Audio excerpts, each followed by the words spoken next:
Good evening, everyone. I, on behalf of the young section of the Indian Academy, welcome you all to today's webinar. The topic for today is how to approach a case of vertigo. The speaker for today's session would be Dr. Srinivas Dorasala, sir, and our moderator for today's session would be Dr. Surajit Burman, sir. Before we begin our webinar today, I would like to highlight about two important academic events which the Indian Academy is organizing this month. On the 17th of May at Chennai, we have an event called Contemporary ENT, which is going to focus on the recent advances in the ENT practice. This is on the 17th of May at Chennai. And another event, which is the Midterm Indian Academy Conference. The theme for Midterm Indian Academy Conference would be Pediatric ENT and Pediatric OSA. And this is organized in, the dates are 29th and 30th of May. This is at the AIG Hospital, Hyderabad.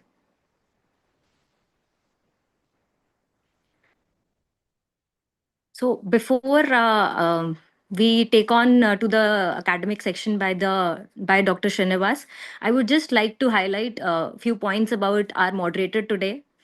Dr. Surajit Burman, sir, is President-elect, the NES of India. He's an excellent neurotologist with a huge patient base. He has changed multiple lives with his treatment, and he's mentored to so many people around, including me. So whenever I get in some kind of confusion regarding any patient, he's my go-to person. He's an excellent mentor, and I would like to give a deep gratitude and thanks, sir, for accepting to moderate today's session. Over to you, sir, for introduction of Dr. Srinivas. Good evening, everyone. It is very difficult to introduce a person of the caliber of Dr. Srinivas. How do you introduce him? You tell him about his great work in neurotology. You talk about his excellent entrepreneurship with his numerous instruments that he has come up. But I think his biggest introduction is the amount of mentoring he has done to every one of us. Every neurotologist in India today will definitely accept that he has been the mentor of all here. And with this, I'd like to straight away go to Dr. Srinivas and ask him to continue with his talk. So the approach to a patient of vertigo, basically it is threefold. One is reaching a diagnosis. Number one is after reaching the diagnosis is what, and then the follow-up. Okay, so there are three dimensions to that. In fact, I deal with what next after reaching a diagnosis will be a separate section. Maybe that we can do at some other point of time. Today, my concentration is going to be on a methodical framework for reaching a diagnosis. That is what is being approached. What I'm presently showing you is this particular presentation. This particular presentation is a very, very abridged form of what is in detail available in the book that I am right now writing. So this is the presentation, but I'll just show you a book so that you basically understand what is the entire theme here. So just to show you the book. So this is the book that I'm presently writing. And you can see this, the clinical approach to vertigo and balance disorder patient. It's a tabletop quick reference for the busy clinician. The chapter 1 belongs to it's called the first attack of acute vertigo, dizziness or imbalance. And how to use that guide is that this book is organized by way of patients, by the way patients actually present, not by the organ system that is failing. So the patient knows the complaint, not the pathology. Therefore, each chapter starts from a recognizable presentation and syndrome and works backwards to the diagnosis, irrespective of whether the cause is vestibular or non-vestibular. So you start off with the first attack, then the spontaneous episode, triggered episode, chronic disorder, recent onset daily disorder, and falls. And when it comes to the first attack of vertigo, like how does the patient come to you? What are the words they use? Typical opening lines. Ever since I woke up this morning, I'm leaning to one side and unable to stand without support. That could be one way in which they present. And the diagnostic universe of the first attack. What are all the possibilities that those people will have? What are the first things to rule out, like a stroke, MI, internal bleeding, acute hypoglycemia? All of these things are mentioned here, okay, because that particular patient who comes to the emergency can have anything. Then I take through the 10-minute screen to the for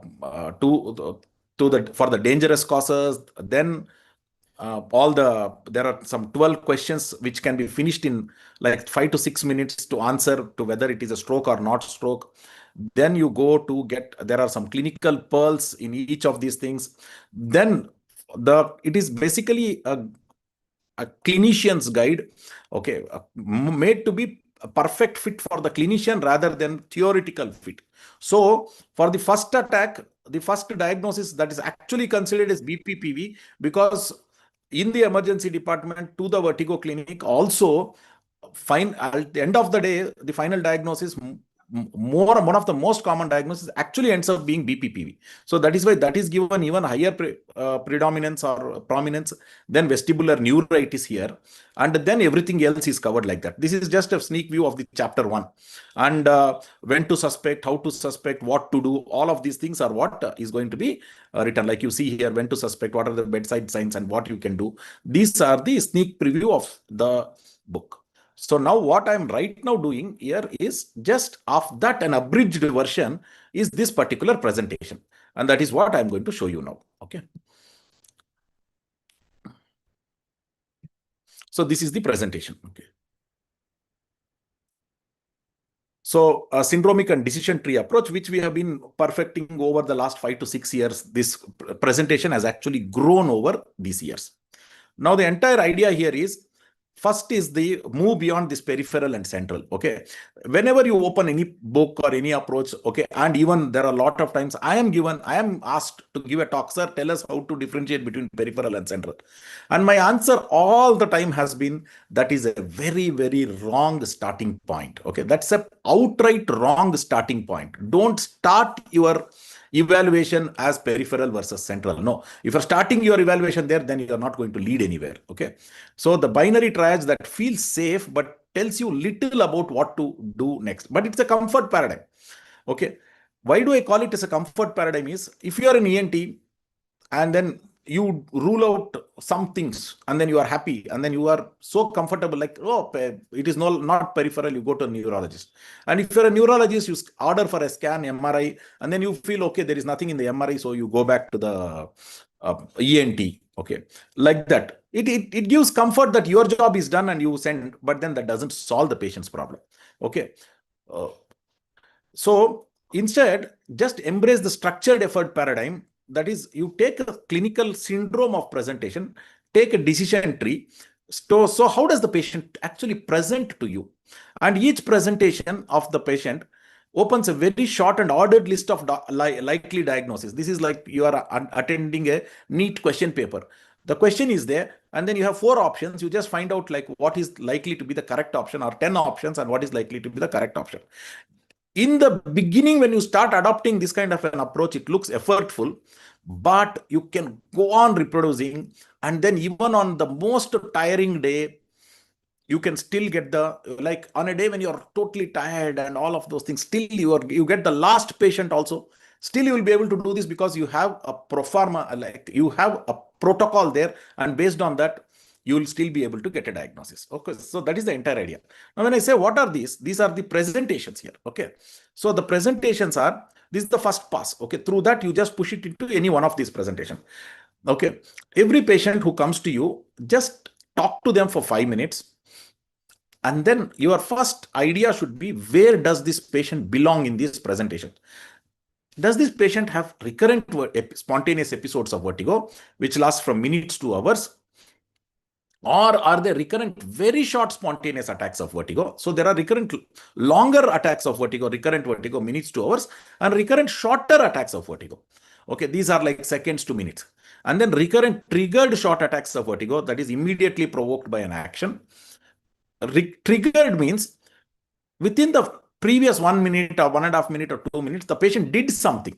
Okay, and then that is the thing that provoked this particular attack. Falls with or without loss of consciousness. Patient comes to you and comes and tells, sir, I've been falling, or I had a fall. Okay, so that one. Then the syndrome of predominant complaint of difficulty in walking. Here the patient tells, doctor, sitting no problem, lying down no problem. The moment I stand up, I start walking, I have all the problems. Some people come and tell us, Sir, I have problem every day. Oh, fine, every day, great. Now the next question I asked it, every day fine, but do you have a problem when you are lying down? Oh, lying down, no problem. That is the person who belongs to this group number 5, that is predominant complaint of difficulty in walking. Then first episode of vertigo, this is a brand new attack. This is the first time ever in life he has had this attack. Okay. Then chronic persistent dizziness. This has been going on for months together, sometimes years together. And a new onset persistent dizziness. This is akin to new onset persistent headache, which is a more serious variety. This is for days to weeks. This patient has been going on. So the first interview of the first few sentences that the patient speaks or whatever, based on that, you should be able to put a patient into one of these groups. Like somebody comes and tells, doctor, today, when I go home and the moment the pillow touches my the back of my head, I get a spin. You know, this belongs to triggered short attacks of vertigo. Another person who's a school teacher tells me, sir, when I'm taking class, suddenly I feel a short spin or a jerk. That belongs to recurrent spontaneous short attacks. So like this, based on how the patient arrives and describes the first symptoms, you will be successful in putting the patient into one of these particular groups. Once you put them into these groups, then life becomes super simple. Spontaneous vertigo lasting minutes to hours. Okay. So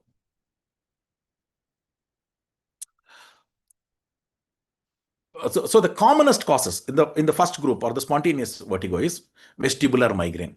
By far, this is very, very common. Vestibular migraine as a cause of vertigo is so common that if you simply put this diagnosis without any further question, statistics will favor you to be right most of the time. Okay, so many times, because that is so common there. Okay, so how do you act? But that is not the way we should be doing it, because we should be looking for migraine biology, which I'll be elaborating in, and then you should make a diagnosis of vestibular migraine. Then we have the Meniere disease, okay, where both cochlear symptoms and vestibular symptoms cluster together and they come again and again. Posterior circulation TIA, especially a person with vascular risk factors, especially in a person who is, okay, greater than 40 years. Okay. But we should always keep our mind open about, for the spontaneous vertigo, about certain disorders like episodic ataxias. These are genetic.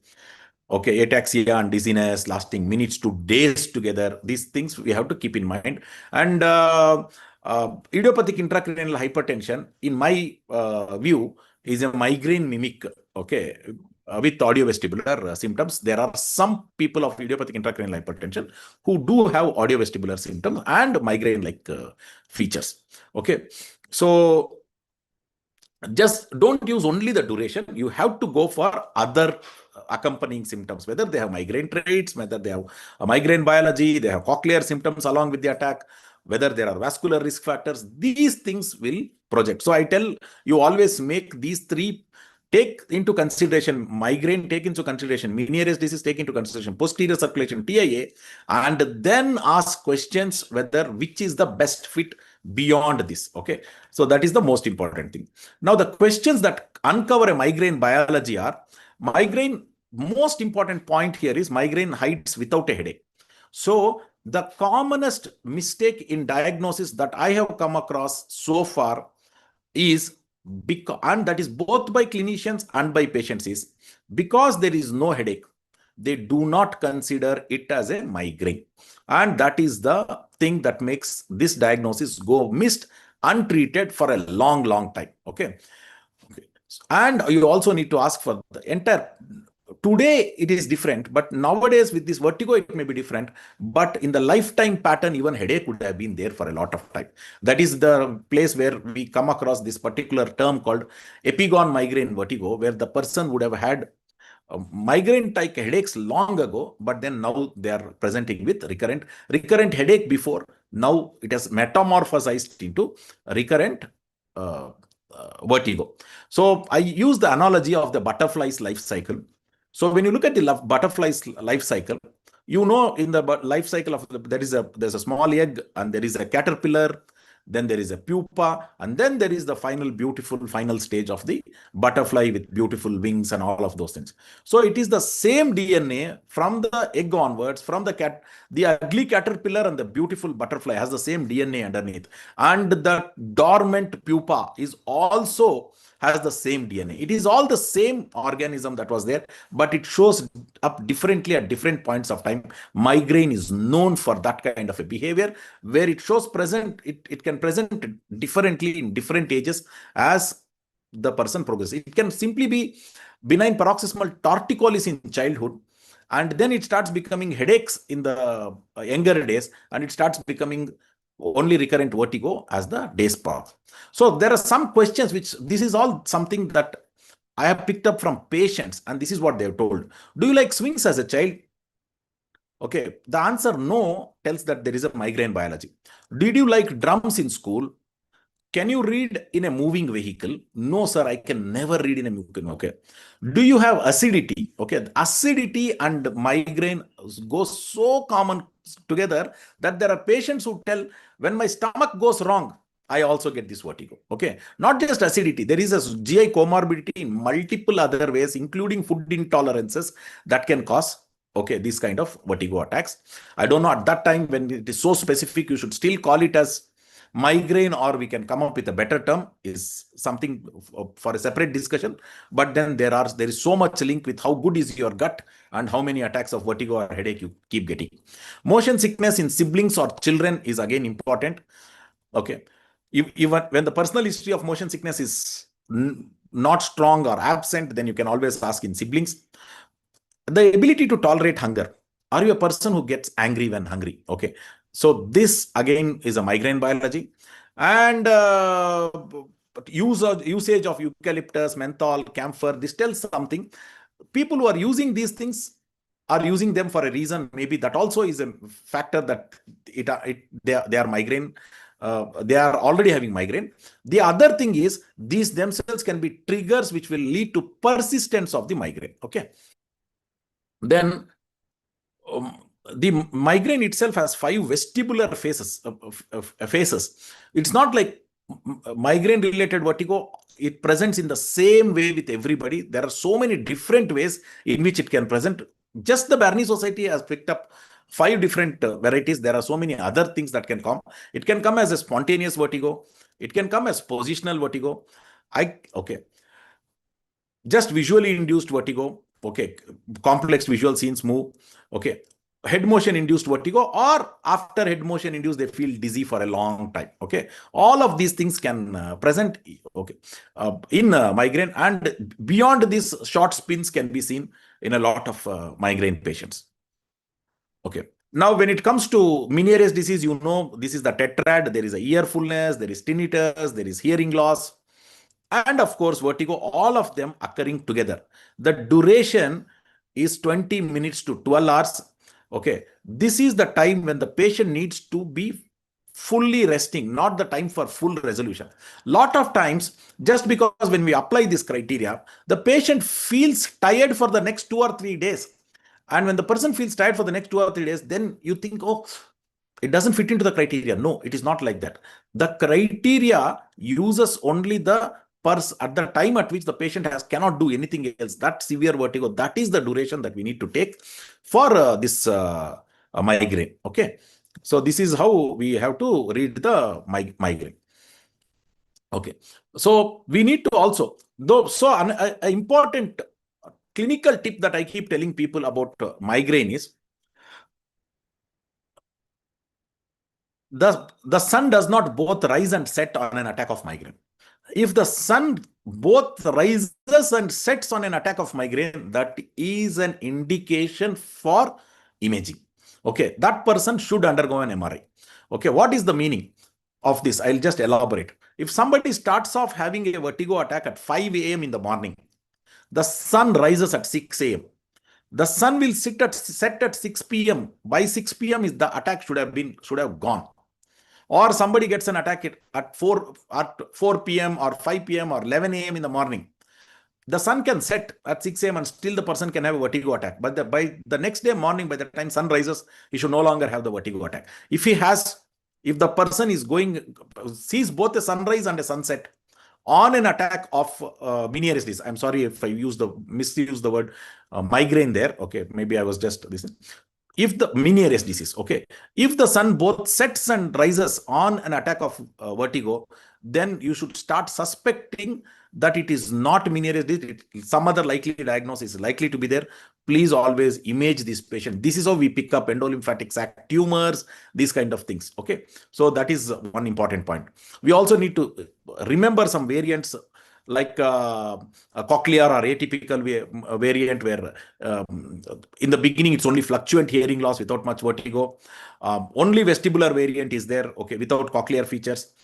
And one important thing is delayed Meniere disease. In delayed Meniere disease, it's a vertigo that comes from an ear that has lost its hearing long ago. Still, these patients can tell that they start feeling the fullness in that particular ear where they had lost the hearing. Okay, so they can localize which ear is the source of the problem, though that ear is no longer hearing. Long ago, the person had lost hearing. So this is delayed Meniere disease. Okay. Then we also should not miss the other things like posterior circulation, TIA, okay, diplopia, dysarthria, facial paresthesias, sleepiness during an attack. TIA need not be associated with any of these things. Diplopia, dysarthria, fine, but it need not be associated with any of these things. In a person with vascular risk factors, in a person who has vascular risk factors, up to 6 months, even if it is a monosymptomatic vertigo, keep the possibility of TIA very, very high. Okay. Idiopathic intracranial hypertension, I have seen a few cases which have presented as recurrent spontaneous attacks of vertigo. Okay. Okay. And they are treated like migraine, they are treated like Meniere's and all these things, but then finally they turn out. There's one typical feature that I've noticed is that even during one bad attack also, they have these lucid intervals. Means suddenly they feel it's going spinning, and suddenly everything is fine. They look like everything is gone off, everything is cleared off, and then half an hour to 1 hour later, again it restarts. This kind of a thing happen. Idiopathic intracranial hypertension is also associated with pulsatile tinnitus, transient visual obscurations, head motion intolerance, visual vertigo, these things. Any person in the vertigo clinic who points to their eyes with their hand and tells something about their vision, that person, you need to make sure that you have ruled out idiopathic intracranial hypertension. Even during their description, if they are presented to the vertigo clinic, this is a clinical tip. A person presents to the vertigo clinic and points to their eye for some visual complaint, please have your antennas high for a diagnosis of idiopathic intracranial hypertension. And of course, we have episodic ataxias. These are, okay. In fact, to ensure that we never miss a diagnosis of episodic ataxia is the one reason why we should be undergoing infrared examination of these patients to look for the saccadic pursuit and the gaze-evoked nystagmus. Especially this gaze-evoked nystagmus would be different from the usual gaze-evoked nystagmus that we see in episodic ataxias. The gaze-evoked nystagmus in episodic ataxias will also be associated with a downbeating component. So when you look at the graph of the nystagmus, you will see a nystagmus in both horizontal and vertical channels of the tracing. So both of these things you will get. Okay. So recurrent spontaneous short attacks of vertigo is the next this thing. So the previous first one was very long attacks of vertigo. Now I'm talking about short attacks of vertigo. Okay, spontaneous, brief, recurrent. Okay, so in the toddler age group, benign paroxysmal vertigo of childhood. This sounds like BPPV. It has nothing to do with BPPV. It is not positional. This attack comes, the child, okay, this attack just like that comes, the child is very scared. It can even happen even in the, we have seen kids of less than even 1 year also having this kind of nystagmus attacks, okay, and then the child starts, you can see the scare, and then everything settles off. Within seconds, everything settled. Within a minute, everything is settled. Okay. Teens, root entry zone cross compression. Young and middle age, you see more commonly vascular loops in the internodal canal. The moment somebody crosses 50, then the chances of seeing a dolichoectasia being the cause of recurrent vertigo because of a cross compression is higher. Okay. But if the person is elderly and complaints of a brief period of veering while walking, I am walking, everything is perfect, but just a brief while I just veer to one side and everything settles. If this kind of a complaint somebody tells, it is posterior circulation TIA, and we should have no hesitation in starting an ecosprin or aspirin in this patient. But make sure that you always keep in mind one thing. In all ages, irrespective of all these diagnoses, migraine and epilepsy are quite common. And there is another thing called, which we have started calling it as essential oil related kindled brain. This is, there are a lot of people who get these short attacks of vertigo or a spin or dizziness in people who use a lot of fragrances. The people who are exposed to, they buy a new room freshener to the house, and from that day onwards, they start getting these short attacks of vertigo, because that is the one that is clean. Sometimes it doesn't show up immediately. Sometimes years of usage later, they start showing this kind of behavior. Okay, it could be a hair oil, it could be a new shampoo, it could be a new soap, it could be a room freshener, it could be a car freshener, it could be simply a gift fragrance that your friend from Dubai brought back to you as a gift, and that is the thing that is the cause of the problem. So all of these things can cause short attacks of vertigo, so that we need to keep in mind. Episodes of 5 to 20 minutes. Other thing is, see what happens when we are looking at a patient. Somebody tells, oh, just 5 minutes. We tend to, oh, only 5-minute attack, it should not be serious. No, the shorter they are when it comes to vertigo, they are likely to be more serious also. So that is another point to be kept in mind. In children, imaging is important before any other diagnosis is considered. EEG is important before any other. Even if you are making a diagnosis of benign paroxysmal vertigo of childhood also, please always do an EEG before labeling the person as BPVC, because sometimes epilepsies can go missed. When it comes to triggered vertigo, the typical feature here is the patient tells, doctor, I do this, then I get this. Only if I do this, I get this. Otherwise, I don't get this. So just match the trigger to the diagnosis. Okay. And then you will get the diagnosis. Okay. So how is this like? I roll in bed, all of us know it's benign paroxysmal positional vertigo. Bend forward and backward. Okay, benign paroxysmal positional vertigo. Turn the head, but I cannot keep the head turned to the right or keep the head turned. It's just not possible to keep it there. The moment I keep it there, everything goes off. Rotational vertebral artery syndrome.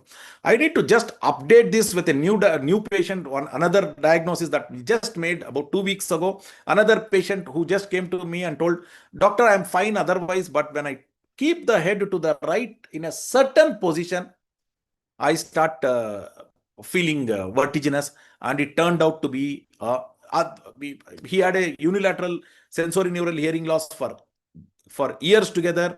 And the other complaint is, when I turn my head to the right side, I can't keep it for long because I start feeling vertiginous. It turned out to be vestibular schwannoma. So like that, we can go on adding to this list. Getting up from supine, but better lying back down, orthostatic hypotension. Upper limb exercise is subclavian steel.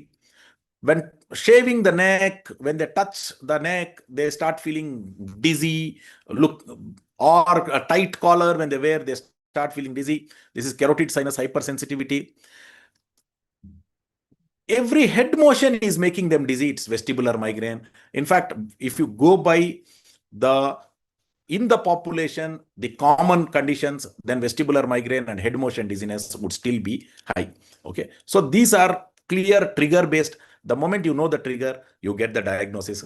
Once you master this particular thing, I'll tell you, it looks effortful in the beginning, but after that, in the clinic, you will appear like a magician, because patient is opening the mouth, 2 words of talking, 5 minutes of talking to the patient, you got the diagnosis. Rest of the time, you are spending only in counseling the patient and interpreting the results and all of those things. You will actually sound like, for people who are watching, you look like a magician. Okay, but that is the ease with which you will be able to make diagnosis when you know that. There are still patients which will take a lot of effort, but a huge amount of your workload will be taken care, especially when picking up a diagnosis. Okay. Then the next presentation is a person who comes with a presentation of falls. Okay, he'll tell, doctor, I have been falling.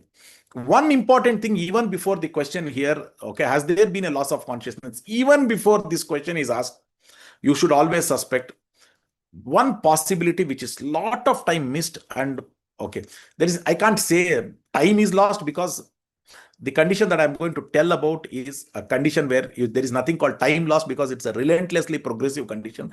And that condition is called progressive supranuclear palsy. Progressive supranuclear palsy presents with falls.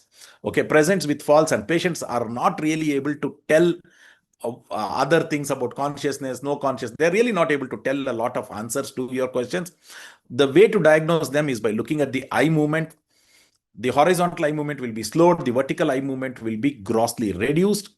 That is voluntary, but reflexive vertical eye movements will be normal. So if you ask them to look up and down voluntarily on their own, they'll not be able to do. But you tell them to fix on one point on the wall, and then you move their head up and down, their eyes will move all up and down the orbit. So their voluntary eye movement in the vertical plane is grossly less, but their vestibular eye movement in the vertical plane, as evoked by a head movement up and down, will be very good. These are the people of progressive supranuclear palsy. Once that is kept aside, then you can proceed to, has there been a loss of consciousness? Here, the question to have, has there been a loss of consciousness? This answer has to be decided by the clinician and not by the patient. The clinician answers this question, not the patient. Why? We see a lot of patients who come and tell, oh, what about, oh, I have no awareness. Like that they will tell. And you think it was loss of consciousness. No, they are simply trying to tell that they are so much indisposed that they are not feeling like talking to anybody. That one they will tell, loss of consciousness, main behosh ho jata hu. When they tell like that, then you have to ask them more specifically, what happens? Okay, do you know what is happening to the surrounding? What other people are talking? Can you hear? Then they will tell, yes, I can hear, but I don't feel like answering. So that is not loss of consciousness. Is that fine? If the answer to the question, yes, loss of consciousness is there, keep four things in mind. Syncope, cardiogenic rises with age. Okay, the chance of a cardiogenic etiology increases with age in syncope.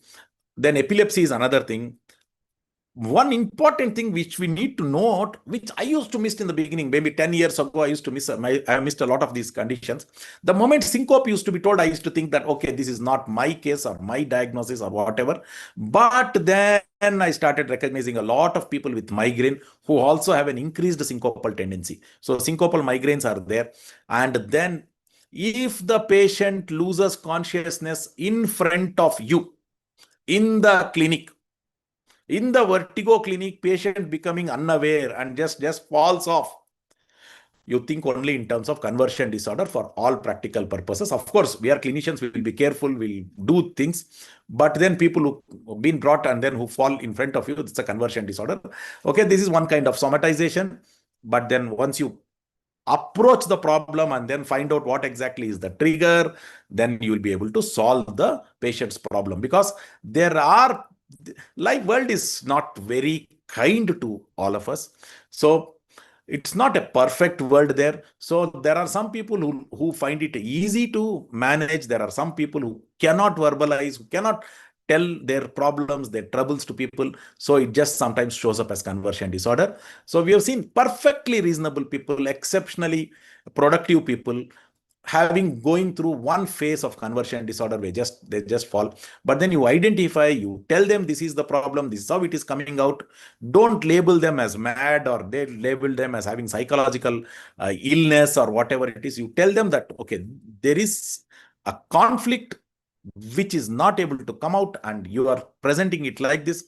Okay, let us deal with it, and they will figure out how to deal with it. Okay, fine. But identifying and telling them is most important, and you need not label all of them as having a disease of the brain chemicals and all of those things. Nothing. Okay, they can come out, and I've seen people coming out of this. Okay, so no loss of consciousness. Then you think in terms of cataplexy. Cataplexy is again one thing which is like, if you don't know, we miss it. If you know, we will never miss it. It is like a person who has never seen an elephant. You show him an elephant for the first time, then You ask him how to describe it, then he will tell so many things. He will tell it looks like a hypertrophied cow with a additional leg and all of those things. But a person who has seen an elephant once and he knows that this is an elephant. It is cataplexy, is something like that. You see one or two videos of cataplexy. It is an atonic fall. The hands and legs refuse to move for 60 seconds. After that, everything is perfect. Okay, they get up. So this is loss of muscle tone. Vestibular falls are always associated with the energy in their falls. The so energetic that they will come present to you with injury, okay, abrasions, sometimes fractures and all of those things. That is the extent to which vestibular falls are associated with. This is because vestibular fall is a vestibulospinal response. Spinal response means, vestibulospinal means basically postural muscles. Among the muscles of the body, the strongest muscles are actually the postural muscles. And when these postural muscles are reorienting your body towards a false line of false vertical, because the ear is triggering a false line of vertical, they will end up falling, but they are trying to orient themselves towards a new vertical. It happens to be not a real vertical, so they fall. This is the vestibular fall. The typical Tumarkin's otolithic crisis is that particular thing, but there is not only Tumarkin's, there are several other vestibular diagnoses which present with vestibular falls. I list them out. Gait disorders, the way in which they present is trivial postural challenges, they keep falling. Even bilateral vestibular loss is a sensory gait disorder. They will fall in the face of a trivial postural challenge. What is a trivial postural challenge? They are walking with their grandchild. Grandchild starts running, and this person also tries to keep pace with the grandchild and ends up falling. Okay.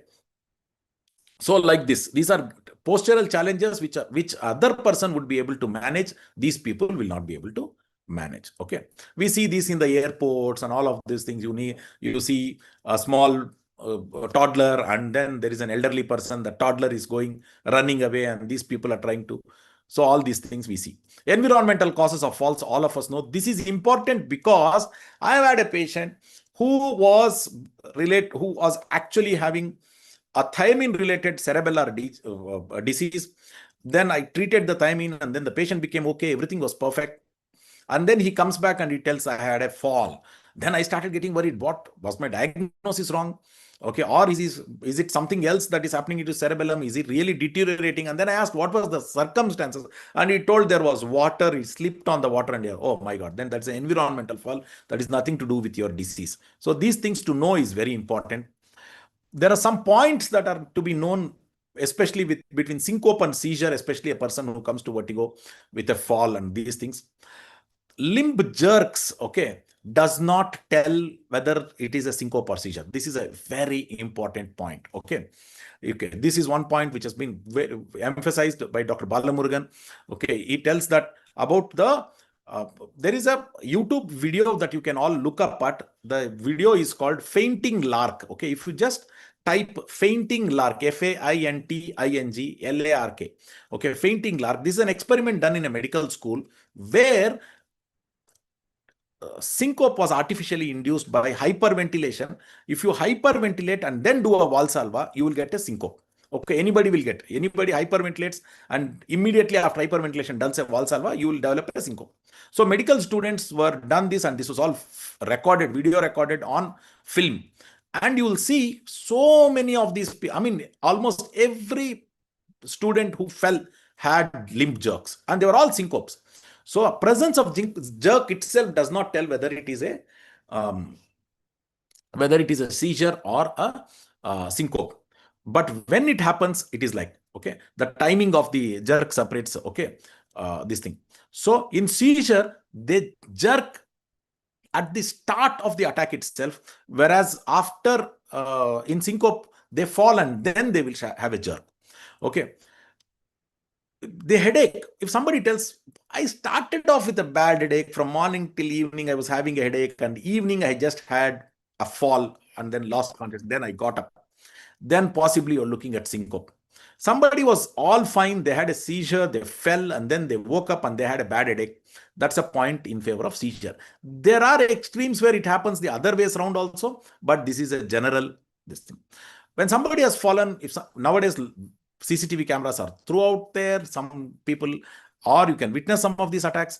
In syncope, usually they are uprollings, okay, and in seizure, it is all horizontal deviation. Tone, syncope can be a flaccid fall, or rarely a stiff fall, very rarely. Seizure, it is mostly a stiff fall, except in one variety of seizure where it is called atonic seizure. I was only writing stiff there. I made this presentation once in Guwahati. The neurologist who was there, she told me there is one variety called atonic seizure where the person need not have a stiff fall, they can fall. So from that time, I just updated this presentation. That's why I call this presentation as a living document. With each feedback that I get, with each new patient that comes, we keep updating this presentation. Okay. So there are like some more things that we can keep in mind when based on the context. Okay, what kind of a fall? The vestibular fall. What is the vestibular fall? High energy, consciousness retained falls. High energy means they have a lot of muscle power there. There's an elderly gentleman who tells me, I don't know how much strength, how I get that much strength. I hold on to a bar to avoid falling, and I hold on so tight because these paraspinal muscles are pulling him down to fall, but his hands have the power to hold on and stop the fall. So that is the extent that he tells that how I don't know how I get that much power. Okay, BPPV is a very, very frequent cause which is under-recognized as a cause of vestibular falls. BPPV should always be considered. Then vestibular migraine is under-recognized as a cause of vestibular falls. That is one more thing to be kept in mind. Then, of course, we have a Meniere's disease, that is Tumarkin's otolithic crisis, which is universally known as the vestibular call. Vestibular paroxysmia patients can present with falls. Occasionally, we have reports of superior canal dehiscence also presenting as falls, but not that common. Falls related to sleep related, I got up and had a fall. Okay, of course, once you have ruled out the other condition, BPP with these things. Arrhythmias, okay, at night, okay, these are usual calls. Frontal lobe seizures, okay, they get up and then they have a fall. I have seen one patient who has an NREM parasomnias at night. He gets up, he does shaving. At night, he just does, and he's not even aware that he has done all these things. Okay, he gets up, he prepares tea and then does everything. And sometimes he comes and sleeps back, and there are other times when he has been found fallen. So these things are there. Okay, NREM parasomnias. So it knows, see, the NREM parasomnias, these kind of parasomnias that are known, parasomnias, the signature of them is they're completely coherent actions in the sense they do everything. There are some people who drive. They finish the full drive to the entire city and they come back and they sleep and they are not even aware that they did all these things. There are some people who just take their phone and then text somebody, I miss you, I love you, and all of those things. Okay. And then they are aware that they didn't even do. But don't take this as a exception for wrong behaviors. Okay. That I have NREM parasomnia, that is why I did this. Okay. Don't use it to pretend what you wanted to do, always do. Okay. But then this do. There are some people whom it doesn't complete and then it just stops with a fall. Okay. So I have a patient like that. It just stops with a fall. Falls. Okay. And in the falls also, there are some degenerative conditions which we need to know. The progressive supranuclear palsy presents with falls in the elderly, but there are other things like Parkinson's disease and cerebellar degeneration, where falls are considered to be a late manifestation. This is what I used to think, but then we recently had Dr. Balumurugan shared a patient of Parkinson's disease whose first manifestation was a fall. Okay, festinating gait with fall. Okay, then predominant difficulty in walking. Okay, not vertigo. This is disequilibrium. There are a huge number of diseases, but then we need to keep in mind and then we start seeing this thing. Okay. So these are the conditions like anatomical and structural. First thing, keep in mind bilateral vestibular loss, orthostatic hypotension is another possibility. All of these things are simple to diagnosis. How do you make a diagnosis of bilateral vestibular loss? Just areflexia, you do head impulse test, right and left, both sides is affected. Make them stand on a cushion foam with eyes closed, on a foam cushion on the ground. Romberg's test, the normal Romberg's test is useless in this. You have to do the Romberg's test when the patient is standing on a foam cushion. Make them stand on top of that and then make the eyes close. Within 5 to 10 seconds, the patient will fall. That is bilateral vestibular loss. We have orthostatic hypotension. CP angle lesions can present with predominant complaint of difficulty in walking. We have peripheral neuropathy, posterior column disease.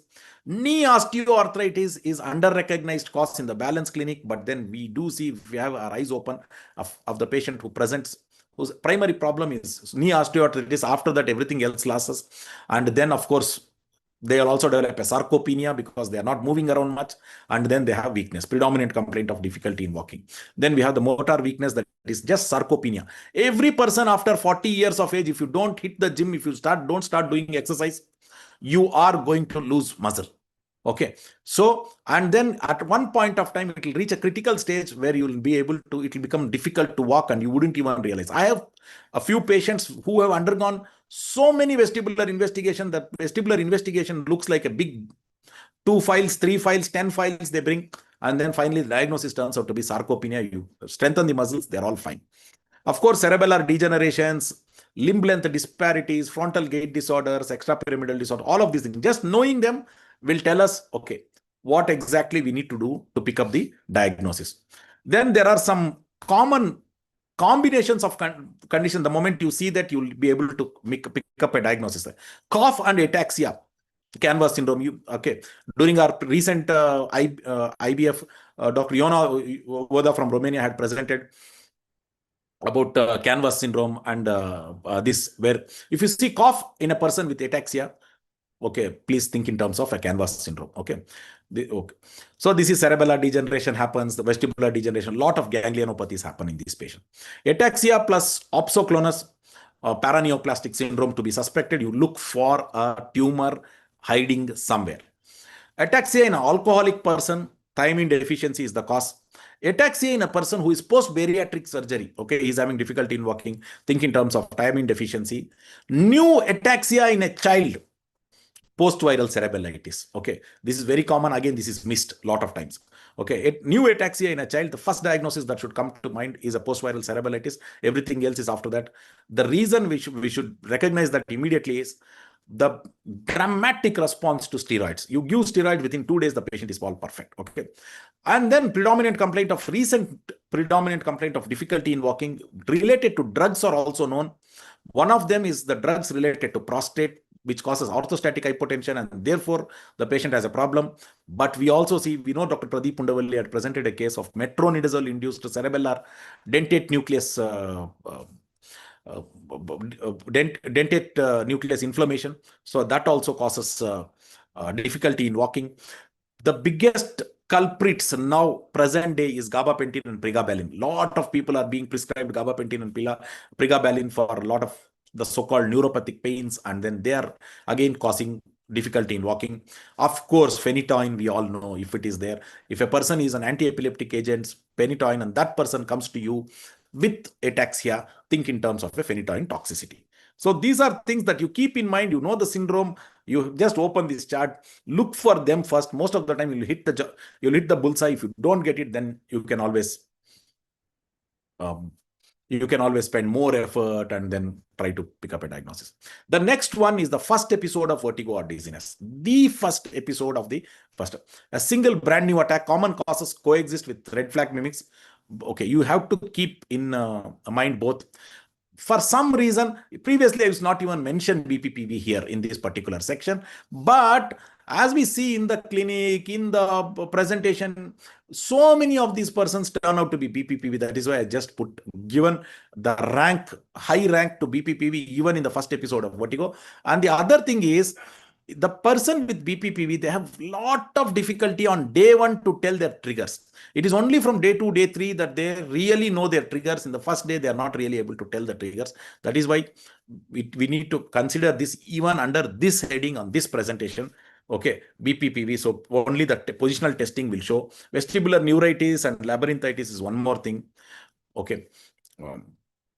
Post-viral, of course, demyelination. Okay, cerebellitis is one more thing that can present with new onset ataxia or something like that. Okay, rather than a long ataxia. But don't miss a cerebrovascular accident. I have my own reservations about using hints as a tool. If you ask me, you use hints as a tool, that is head impulse, nystagmus, and test of skew. But for me, a final MBBS neurology examination. Okay, final year MBBS, the way you go to the final MBBS, the way you do a neurological examination in a final MBBS exam, a final MBBS neurology examination, and a first year MS ENT examination. These two things are more valuable than any shortcuts called hints and all of those things. Okay, CSOM with inner ear complications, you have to keep in mind. Okay, I have had patients who have been called to the, I've been called to the emergency department for vertigo, and then I think in terms of so many different acute causes of vertigo, and then I look into the ear and I see a cholesteatoma lingering there. So, but keep in mind that internal bleeding and hypovolemia patients are also called, you are called, this is a risk factor of you being liked by everybody in the hospital. What happens is the receptionist likes you, the front office clerk likes you, everybody likes you. Because generally the vertigo doctors are a little glamorous in the hospital. This is the side effect of the vertigo doctor, because you are little more kind, you talk to everybody well and all of these things. Now what happens is anybody comes to the front office, okay, or even the emergency department, everybody, all the interns there, everybody starts liking you. Oh, giddiness, them the moment they'll call this particular person, they are very good in vertigo or dizziness, you call the person, it will turn out to be. And I've come across these kind of patients. Okay, that is why we should always think what is possible. You should start with the BP and pulse always. Okay, convergent spasm, we have seen patients like this where it's basically a response, stress response, but then patient tell dizzy, eyes go close. Okay, they feel too dizzy, and then this is most of the time related to a psychological stressor. You talk to them, counsel, everything will be fine. Okay. Persistent dizziness, chronic versus recent. Okay, this is one thing. The chronic persistent dizziness where things have been there for months together, a lot of evaluations have been done, nothing has shown up. These are the patients who are persistent postural perceptual dizziness patients. Then there are also people with other somatic syndromes who also can present with persistent dizziness. So this is one thing for long. Okay, this thing, whatever rehabilitation you want to give, whatever counseling you will have to give, whatever you give, these people with triple PD, of late, my opinion is you need to give them drugs. Okay, you need to give them drugs, otherwise they will not come out of it. And a good drug, okay, in my experience, is desvenlafaxine. You give them, it helps them to come out of this early, or sometimes they may be on a long-term desvenlafaxine. There is no harm, you can give that. Okay, as long as you are monitoring it, there's no this thing. So you can watch and you can give. Then presentation number 8 is recent onset persistent dizziness. Here we come across a lot of things, from paraneoplastic to just anemia to thyroid disease to renal failure, persons with liver disease, electrolyte abnormalities, hyponatremias. We have seen people, bradyarrhythmias, and effect of certain drugs. All of these things can present. This is the one patient where I will spend maximum amount of time to ensure that we don't miss a diagnosis. All of these things can be there. Okay, this is such a small thing. So at a glance, just vertigo or balance complaint, there are so many possibilities. That spontaneous attacks are there, short attacks are there, triggered attacks are there. Okay, falls are there. Okay, predominant complaint of difficulty in walking, first episode or persistent, all of these things are there. There are common things that are mentioned here, and then you go ahead and then you get a diagnosis. Or if you follow this, what happens is 80% of your workload is taken off, okay, in the clinic, because you are getting instantaneous possibilities. Of course, with some care, you should be careful.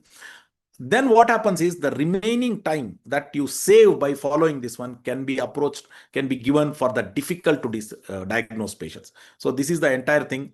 So identify the presentation. Okay, just open the decision tree, the right branch of the tree, follow it. You will most of the time end up getting a diagnosis. So this is my submission. So thank you all. Thank you so much.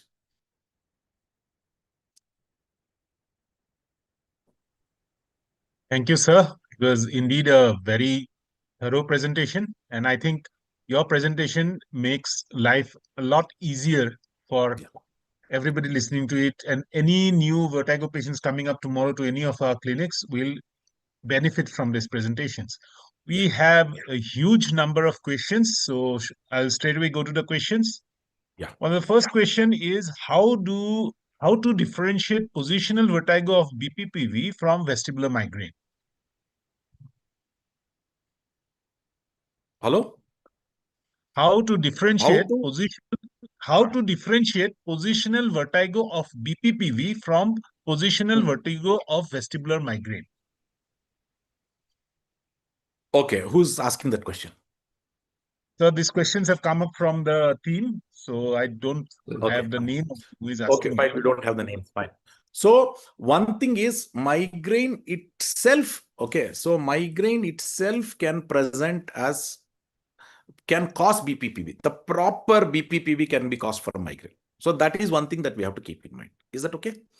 Okay. So that one thing we have to keep in mind. The second thing is, okay, is this a person who does not have a BPPV, but still the positional vertigo is because of migraine. You see some atypical patterns. What are those things? The nystagmus will not show the typical crescendo decrescendo pattern. And the nystagmus that we usually see corresponds to three different types of patterns. One is upbeating torsional, downbeating torsional, and a horizontal component. You will see patterns different than this. You will also see shimmering behavior, like the nystagmus, they just shimmer, then stop. Then again shimmer, and then the stop. These are some of the varieties. No crescendo, decrescendo, not usual up to the canal plane, not sticking to a single canal plane or to any canal plane, more oblique patterns, okay, more torsional patterns, only torsional patterns. These are the kind of things, okay, pure vertical patterns, okay. These are things that are associated with migraine.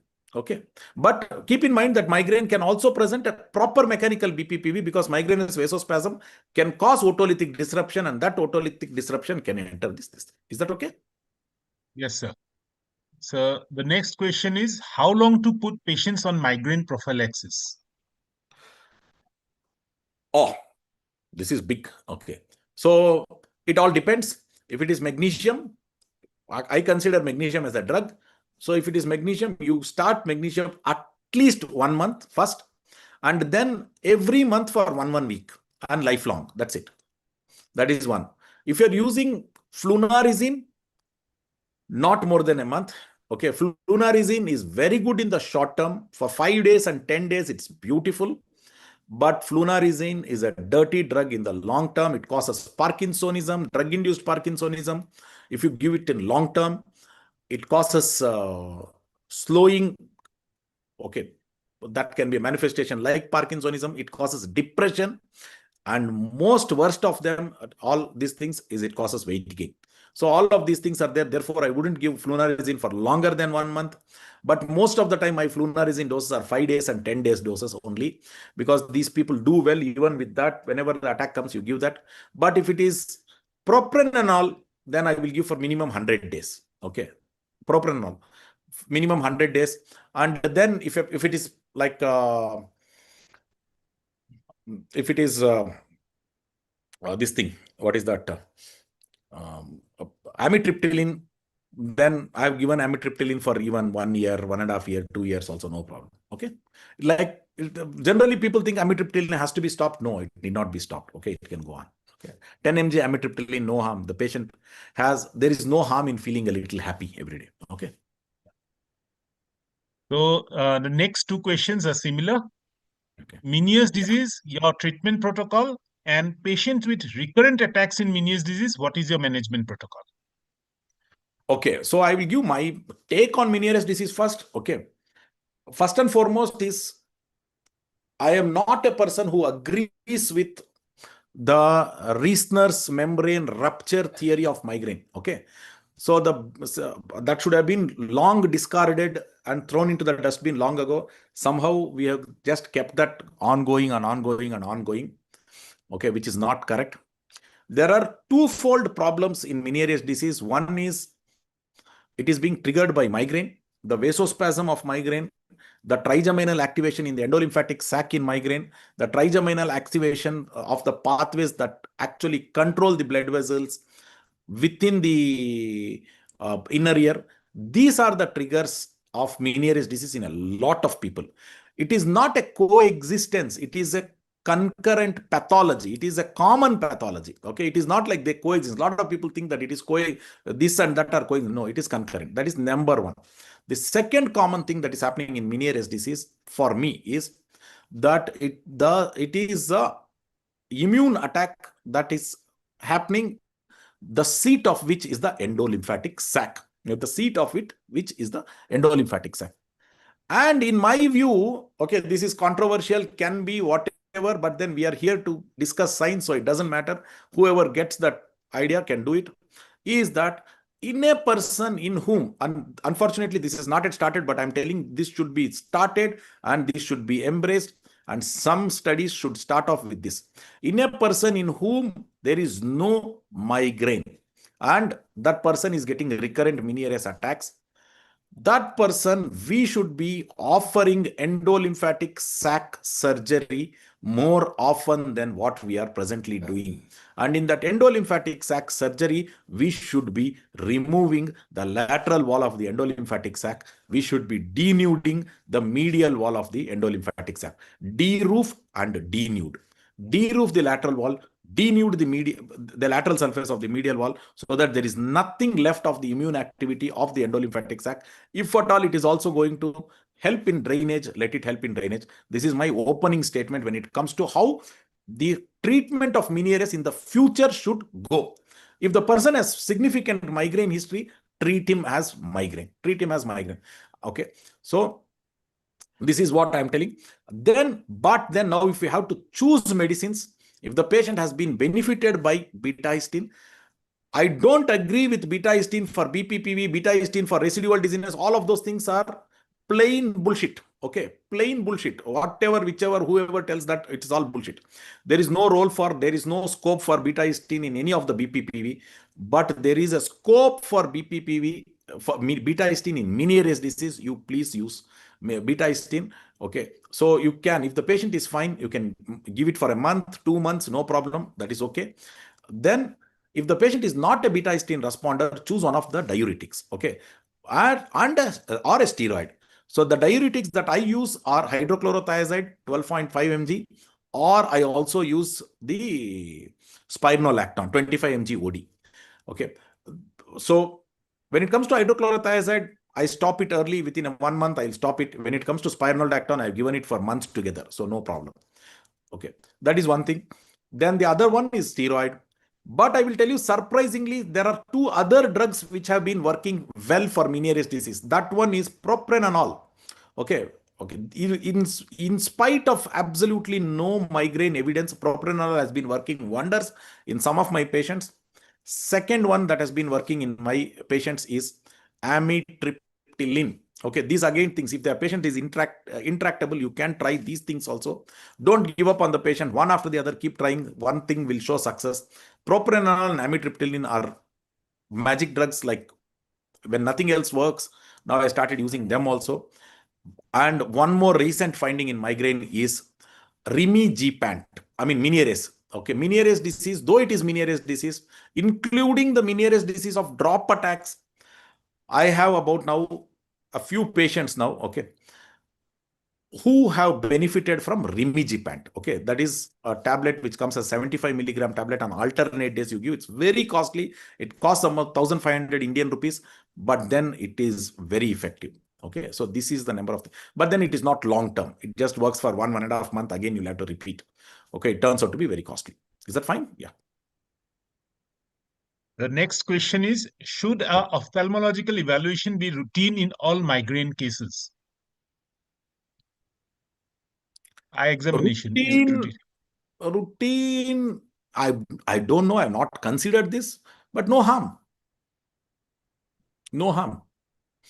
Okay, if you have it under the same roof, no problem. Yeah. Next question is, when should I get an MRI for acute vertigo patients and chronic vertigo cases? See, one thing is, in the days that we are living in, and in our country, okay, it is easier to get an MRI. Okay, sometimes it is wiser to get an MRI because we have every 50 kilometers, we have an MRI center. Okay, every 50 kilometers, except for some regions, I know that, but otherwise we have a MRI center everywhere. So availability of MRI is never a problem, okay, is not an issue here. And the cost of MRI is also not an issue in a lot of things. And any additional information is not bad. Okay. Having said that, where are the places where I would 100% undergo, have the person go through an MRI scan? Is when things are not clearly fitting into one syndrome, where I am very super confident. A new change, a person is having the same kind of symptoms, but then recently the symptoms have changed. Or as I told, a person who looks everything like Meniere's disease, but then the attacks are lasting very long, more than 12 hours, more than 24 hours. Then I would not hesitate to have a MRI. And then, of course, in the acute attack, when I said if there is a stroke-like features, the person is not able to stand, the person is falling on standing. Okay. Any person with acute vertigo, like vestibular neuritis, will be able to stand with eyes open, will be able to stand with eyes closed without falling, will be even able to take a tandem step forward without falling. They may feel ataxic, but they will not fall. If they fall even in tandem, the person goes for MRI. Okay. If they are even not able to stand, 100% he goes for MRI. Is that okay? Yes, sir. So what if MRI is normal and there is no clinical signs of vestibular causes? How to proceed? Now it depends on which group this patient belongs to. Based on that, we can proceed with the diagnosis. I'll tell you something. Somebody comes with an MRI, everything fine. Diagnosis, clinical presentation is like benign paroxysmal positional vertigo. MRI is normal, clinical diagnosis or the clinical history is like BPPV, and then you do a dicksalpine test, you get nothing. What will you do? We have seen so many patients who have got the dicksalpine test positive on the third time and a fourth time. So if the history is of BPPV, keep doing the repeat test. Okay, especially if all these things are normal. We have shown like that. So it all depends. Now, the answer to this question depends on where does this person's clinical history belong to. Okay, based on that, we can take it further. Okay. How reliable is CT scan as a choice of imaging in acute vertigo? That's the next Which question. one? CT scan. CT scan, unless the patient is totally claustrophobic and you are suspecting something big which will never be missed. Otherwise, CT scan is blind to this area. Okay. I know that, okay, contrast enhanced CT scan, some people do when it comes to people who are claustrophobic, and then you are suspecting a unilateral SNHL with vertigo. Fine, we do, but then that is CT scans ability to pick up some things are in this kind of situation is not great. But in vertigo, HRCT temporal bone for superior canal dehiscence and large vestibular aqueduct, these things cannot be missed. They will large cochlear aqueduct. These are superbly demonstrated on CT scan. Okay. In pediatric vertigo, what is the imaging of choice? It depends on like what is the problem. Okay. So of course, MRI, any day for vertigo, MRI is above CT scan. Of course, in pediatric, you'll need to anesthetize the child, but then now there are techniques available to anesthetize and do an MRI scan. Okay. The next If at all you question want is to do. Yeah. Next question is drug of choice for Meniere's patients with acute attack during pregnancy. Dexamethasone. The next Dexamethasone. question, Yeah. dexamethasone. Okay. Yeah. Next question is, I have a patient with vestibular schwannoma on conservative management. She has recurrent BPPV. Is there anything to prevent BPPV attacks? Is this due to vestibular schwannoma itself? See, whether it is due to vestibular schwannoma itself is an interesting question. Okay, in what way the vestibular schwannoma is playing with the blood supply, because a small amount of blood supply reduction to the otolith organ can cause disruption, and then becoming the things become loose. The otoconia can become loose. So that is possible. It is not that it is not possible. If that is really the case, then we really don't know what much we can do other than removing the tumor itself. Okay. But then the general way in which I have got superb results in the last 2.5 years when it comes to prevention of recurrence of BPPV, and that one is amino acid supplementation, magnesium supplementation, vitamin D treatment, B12 correction, and then, okay, most important of these things is magnesium and amino acids. Okay, there are some people whom I used to treat every 3 months for BPPV. After starting magnesium and amino acids, they have stopped coming to me. They are just calling me for their daughter's weddings, their son's weddings, and all these things. That is the kind of situation that this is the thing that is happening. People who have been coming to me every 3 months. So amino acid and magnesium supplement. Okay, why amino acid helps? Why magnesium helps? Okay, the reason why magnesium helps is when you see the otolith organ, the calcium carbonate as a crystalline structure is a more roundish crystal, and the roundish crystal is easy to escape from the otolithic membrane, whereas the natural crystal is an elongated crystal, and which is difficult to escape. The elongated crystals have within the crystal, along with calcium carbonate, some amount of magnesium. So these magnesium laced crystals are elongated and more healthy.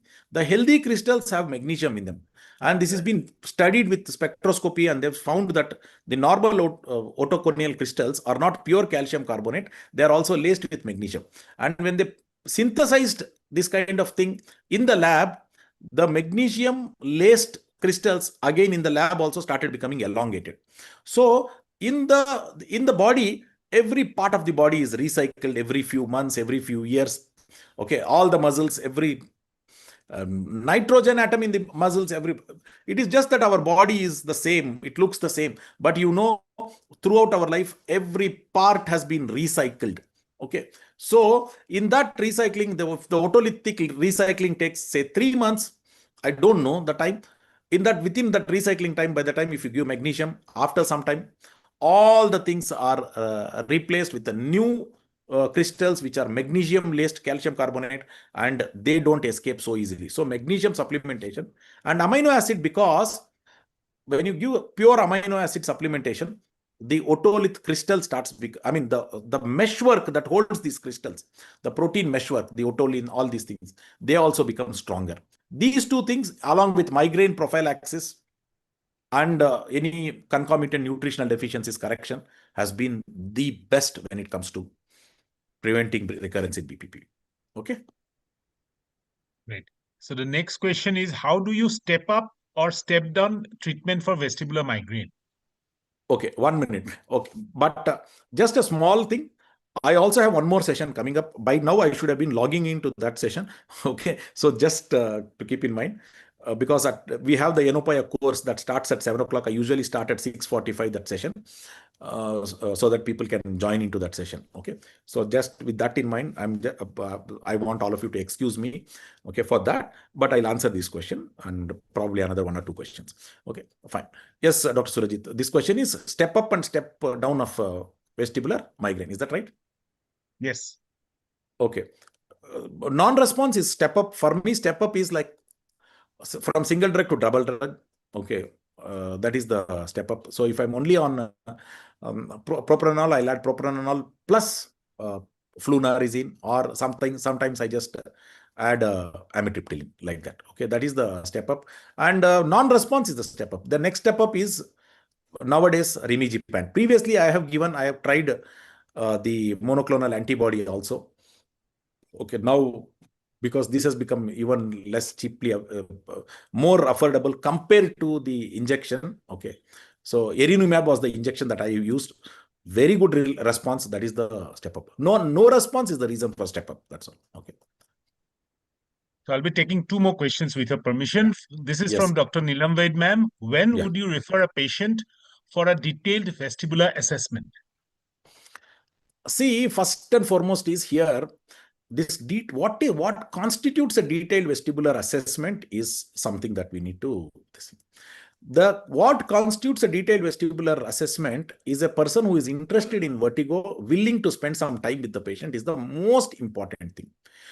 Sending the person to a lab for a so-called test where somebody from 1,500 kilometers is going to send you a report, you better don't send. Okay, that is the most important thing. Okay, but if it's a person whom you know is doing the work, who's going to interpret his own results, he is the person who is going to take the history, then definitely. When do you send for such an evaluation? When things are not clear with the primary history and this thing. Every time you see that it is not clear with the first examinations, second examination, then. But always keep in mind, most important thing is not when you will refer, where you will refer. You can refer even for the first diagnosis. Okay, even for first, like if you're not clear, if you're a person who's not very keen on treating persons with vertigo, and you want it to be taken care well, you refer. But always refer to a person where the clinician himself is responsible for that particular patient's examination and interpretation of the results. Somebody else is interpreting the results. Please don't do that. Okay, please don't do that. There's a very bad thing that is happening in this country right now, and that one is people go offering, okay, you have a real estate, you have one room vacant, give it to me, I will put up a lab for you. Okay, and then that is wrong. Okay, that is wrong. And okay, and somebody does a test and they will give, and innumerable results we have seen, and we are frustrated with those kind of results. Okay, so please don't do that. Most important, when do you want to refer? Things are not clear, please refer them, but refer them to a person who knows this stuff, who takes responsibility for interpretation of the results. That is the most important thing. Okay, thank you. Last question. What is your drug of choice in pediatric vertigo? Drug of choice in pediatric vertigo is like, of course, I have used flunarizine. It's not like I have not used flunarizine. I have even used propranolol in pediatric cases. And I have also used, I don't know, maybe I'm tired. What is that drug? Practin. Okay. Ciproheptadine. Huh? Ciproheptadine. Ciproheptadine is also something that I've used. Okay. Pediatric. So there are many more questions, but I think since we are here, I'll ask maybe I'll take one more question, and then I will start that session. Okay. Yeah. So this is a question. There are a lot. What is the effectiveness of intratympanic steroids in vestibular migraine? Intratympanic for migraine, I have never tried. Okay, I've used it for Meniere's disease, but for migraine, I have never tried. Okay. Okay. Maybe if somebody has an experience in the panel, or the person who has asked the question want to share their experience, you can ask them to share the experience. And I think one of the most controversial questions, cervicogenic dizziness, is it real or overdiagnosed? See, cervicogenic dizziness is the problem with cervicogenic dizziness and the opportunity with cervicogenic. Both I want to talk to you. The problem was, over the years, every vertigo practitioner has seen patients. Even yesterday, I had a patient who came with a cervical collar. Final diagnosis was BPPV. Okay, final diagnosis was BPPV. So, lot of people who have been into vertigo, they find it beneficial to tell people that there is nothing called cervicogenic vertigo. The reason is, because of this, simply instead of testing the patient for proper BPPV, they are simply being put collars, which is the harm that is being done. Therefore, we overemphasize telling that there is nothing called cervicogenic vertigo. But be careful. Look for migraine, look for BPPV. After you look for migraine, after you look for BPPV, after you look for all these other obvious conditions, rotational, vertebral artery, all of these things, everything. There's a beautiful presentation recently, just a few days ago, on cervicogenic vertigo.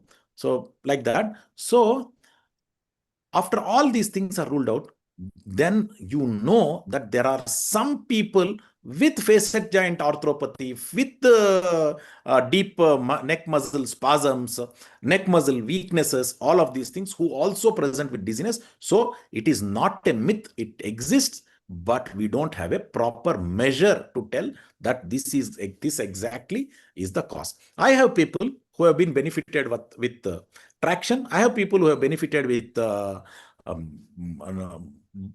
dry needling. I have patients who have benefited with all of these things. So it is not like, to call it a myth is wrong, but don't label this is two things. Now don't tell Srinivas is telling that cervicogenic exists or not exists. That is not the point here. The point here is, most important thing is rule out BPPV. Most important thing is rule out a migraine. If they are the primary causes, please treat them. But at the same time, if all of these things have been ruled out, and also in addition to that, you really have a bad spasm on one side and that person is also feeling dizzy, please treat that. Okay. Even for that matter, even temporomandibular joints, okay, imbalances do cause these problems of dizziness, headaches, all these things. Okay, even visual, okay, we recognize, okay, certain kinds of astigmatism, single muscle extraocular, superior oblique palsy, all of these things increase the chances of migraine, vertigo, all of these things. Okay, yeah. Yes, One sir. more questions? Okay. This is from Nadine Elkadi from Bucharest. Can you explain once again the physiopathologic of the vertigo attack in the sunrise and sunset and the need for an MRI? Okay. So what I'm saying is, if the duration is more than 12 hours, then see what happens is, I made these presentations a few years ago, and every time I come across a patient, I see a colleague's experience and whatever, I keep changing this presentation a little bit to make it more relevant and more useful, so that it is combined experience of everybody put together into one presentation. So generally, we don't see in Meniere's disease a bad spin that continues for 12 hours. It doesn't happen in Meniere's disease. If it goes beyond 12 hours, that is what I tell, the sun should not rise and set on the same attack of vertigo, then possibly there is something else. Now, what are the diagnoses that have turned out in these kind of patients where the attack has lasted longer? One diagnosis that has turned out, okay, at least by following that so far, is an endolymphatic sac tumor. Okay, so like that. So if that one rule could pick up that one, why not follow it? Okay. And finally, there's a comment by Dr. Ramesh Rohiwal. He says that if there is a cholestatoma, then HRCT has a big role.